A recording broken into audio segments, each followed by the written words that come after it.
I just want to say I almost died. And here's my picture proof. Want to know how? Give it a second.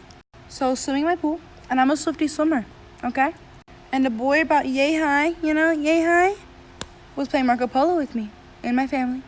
He said Marco, I said Polo, and I swam underneath that boy.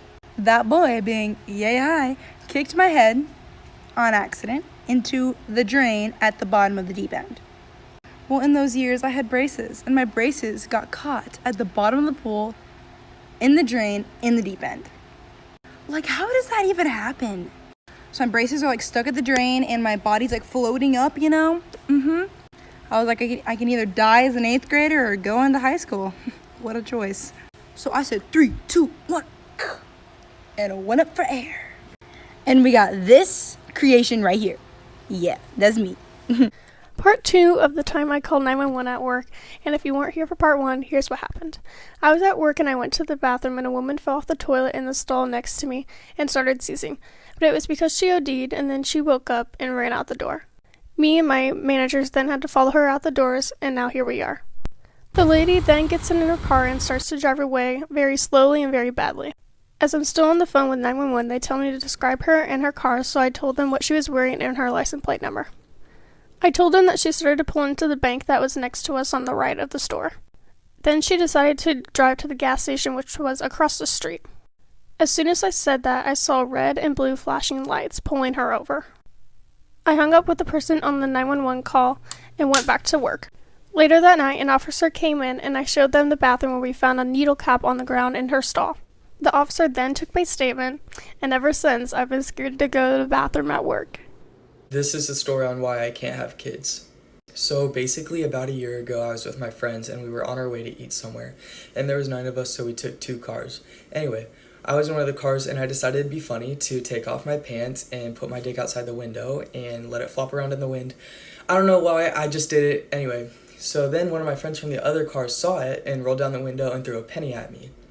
The wind current took it and it hit my right nut. So, it hurt pretty bad, and I didn't say anything to anyone, and just thinking I got racked or something, the pain would go away, and it didn't go away for a few weeks. So then I told my parents about it, and I was like, I think I need to go get this checked out. So they took me to the doctor. Turns out my right testicle popped, and I can no longer have babies. So, future wife, I'm sorry, but looks like we're going to adopt.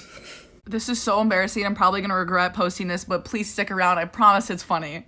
So I'm kind of a private person, which means that none of my friends have seen me naked before.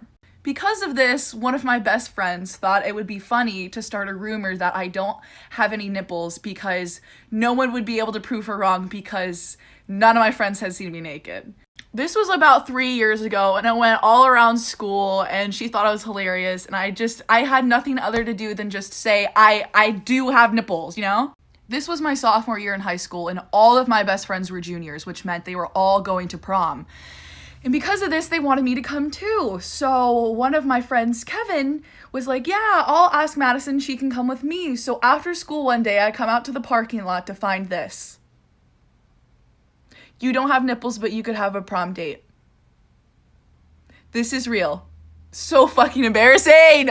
Okay, put a finger down if you had Shawn Mendes meet and greet and you wanted a really cute photo. So you go on Amazon, you buy a pink sparkly cowboy hat. So you go to meet and greet and you ask him to wear it. And he says no. And then you're like, can you at least pose like a cowboy? And he says no, that makes him uncomfortable. And so then you're in Q&A and someone asks him like, what's something you would never do? And he's like, I would never not do anything. And you're like, well, actually, you don't wear my cowboy hat. And you joke about it for like a whole minute. And then you're in another city, but you're so drunk, you're at Barricade, you don't notice him asking for your hat. So then the next night you go to another city and you're at Q&A and he recognizes you and calls you cute. And he's like, I asked you for your hat last night and you didn't give it to me, but if you give it to me tonight, I'll wear it. So that night you try to get on stage and it doesn't make it on stage, but he does wear your friend's hat that does get on stage. And then another night, you're in another city, he comes on stage before he even greets the crowd, he pretends to tip a cowboy hat at you. And now Shawn Mendes like knows who you are and you guys have like an inside joke all because of like a pink cowboy hat. Yeah.